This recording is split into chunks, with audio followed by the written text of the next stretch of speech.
You know how they always say, be careful who you meet online? Well, sometimes that warning becomes a harsh reality. This is the story of Osato Festus, the 21-year-old fashion designer, full of life, full of dreams, who left home one quiet morning in April to visit a guy she had just met. It was supposed to be an ordinary day, but it became the last time her family would ever see her alive. By the time they found her, it wasn't at home, it was in a shallow grave. And what is worse, the man behind it all wasn't just a first-time host. He did something so heartless, it is still shaking people across Benin City. Let's break it down for you guys. So it all started on April 20, 2025. Osato told her family she was going to Iyanomo, that is along Benin Saple Road, to meet a young man. It was someone she had just recently gotten to know. We don't know if it was social media or a mutual friend, but either way, it was her first time visiting this guy. Now, let's pause right here. Think about how many people take risks like this every day. You meet someone new, you think it seems nice. You go visit, just vibes, right? But the truth is, we never really know what is waiting behind closed doors. Osato's family waited for her to return that day. She didn't. The hour passed and turned into days. Panic set in. They began asking questions, calling her phones, searching, but no Osato. When it became clear something was wrong, the family filed a missing persons report at the Aduawa police station. From there, the case was moved up to the State Criminal Investigation Department under the Edo State Police Command. Now, if you know how the Nigerian system works, you would understand this means it was getting serious. They don't pass cases to CID unless there is something suspicious. So the family holding on to hope went to the media, shared her pictures, asked for help, but there was no word from Osato until something finally broke. Police investigations led them to a 31-year-old artisan named Joshua Osaibovo, a resident of Iyanomo in the Ugboaka local government area. He wasn't a stranger, he was the man Osato had gone to visit. When the police caught up with him, they already had questions. What he revealed shocked everyone. On June 18th, he confessed Osato was dead. And not only that, he admitted that after killing her, he buried her in a shallow grave in the bush, close to his area in Iyanomo. Now, here is where it gets really disturbing. Joshua didn't confess on camera. There is now a police restriction banning press interviews with suspects, but off camera, he gave a version of the story. According to him, during Osato's visit, a fight broke out between them, and during the fight, he hit her very, very hard. That was directly on the chest. He said she collapsed and died instantly. Whether that story is the full truth or just an excuse, we don't know yet, but what he did next is beyond alarming. He didn't call for help, he didn't alert anyone. Instead, in the dead of night, this man got a wheelbarrow, placed Osato's body in it and pushed her into the bush, where he dug a shallow grave and buried her like a forgotten memory. Then he disappeared, ran off, hid somewhere, but that is not even the worst part. After burying Osato, Joshua did something sickening. He took her 2 phones, he unlocked them, and then he began to message her family pretending she was alive. He started demanding ransom, asking for money. Can you imagine? Your daughter is missing, your heart is in pieces, and someone is texting you from her phone, acting like she is still alive, asking for money.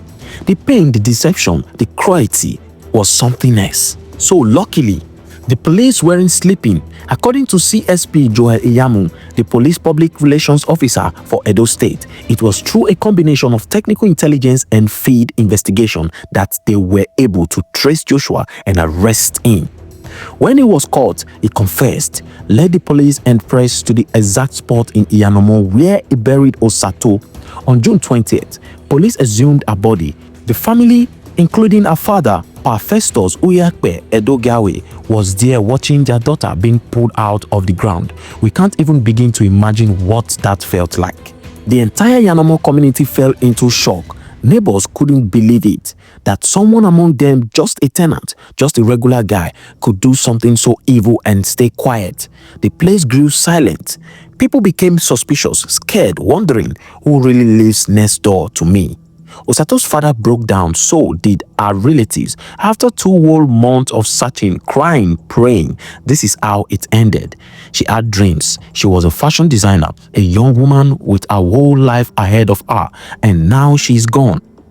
Now, let's be honest, this story hits a nerve for so many reasons. 1. Safety and trust. Too many young women are meeting men for the first time, believing they are safe, but we have entered a dangerous era where anyone can pretend to be anything. Mental illness or pure evil. That is number 2. We need to start asking what makes a person kill someone over an argument, and then ask the grieving family for money. Is this mental instability or just wickedness? I'm so curious and I really want to know. Police bans on interviews. This is number 3.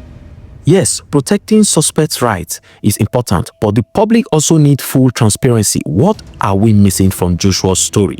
Community ignorance. Number 4. How did no one notice that this guy disappeared after someone visited him and didn't come out? Are we so used to minding our business that we miss the signs of crime happening next door? Justice system. Number 5. CSP Joel Iyamu confirmed that Joshua will be charged to court, but in Nigeria, justice is not always fast. Families can wait months, sometimes years, for trial. Will Osato get justice? Will she get justice? My people, let's be real with ourselves. Osato's story could have been anyone's. She wasn't in a club. She wasn't roaming the streets. She just went to see someone she thought she could trust. It is a painful reminder that this world isn't as safe as it used to be.